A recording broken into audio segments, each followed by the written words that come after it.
सानाम को जोहार तेज blog video रबन nail दाड़ा कना नोआ दो आले अतु हाट नोआ दो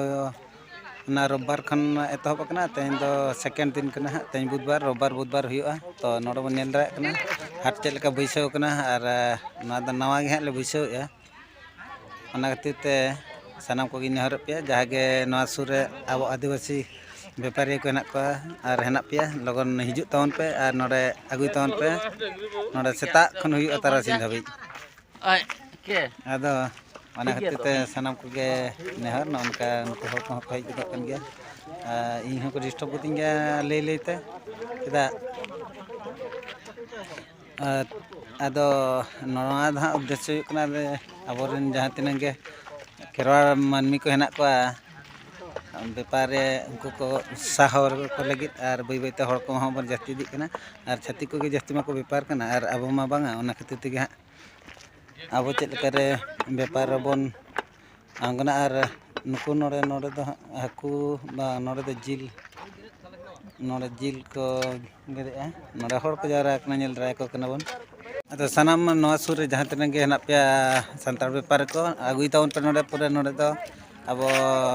आदिवासी को और संतार को जास्ती प्राधान्य एम हुई कना और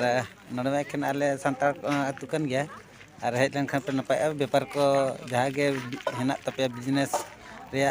और को बिजनेस लाइन ते बापे हेज कना उनको को हिजु पे दिन के अब मा हाते गुजरात सन बन सेनक कना दिन के बारह दिसम के बन खटा कना अब के बन व्यापार करे बन आमगरन खान अतु दिसम करे के टाका पैसा बन कमा दाड़ेआ ओना खातिर ते सनाम को नेहर मा आदो बै बैते अब मने रे बिजनेस लगी चिंता धारा बन अगुई मा और नोडे बन बिजनेस लगी बन छुटे मा जतना के नोडे नामक कना नोडे लड्डू को अगू का माछवाला हंते रे ने हेज कना माछवाला हां नुको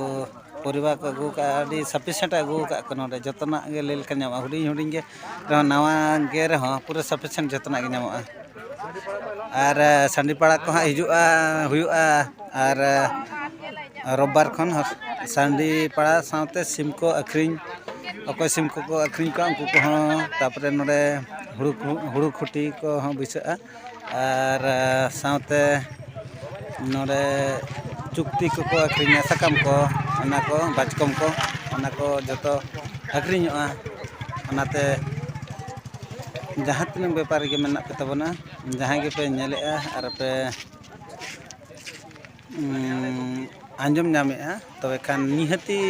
हिजु आपे नवा हाट रोहड़गढ़ हाट में दिखा दाना इदी पे और नोडे आपे बिजनेस नोडे खन एतहब तावन पे और आपे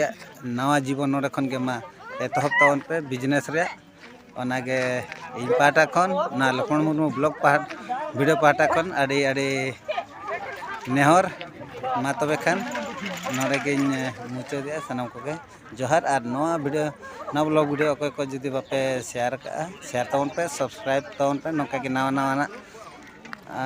आइटम अगू कते ना ब्लॉग वीडियो दो हिजुआ मा तबे सनाम को के और दो मुचाद जोहार।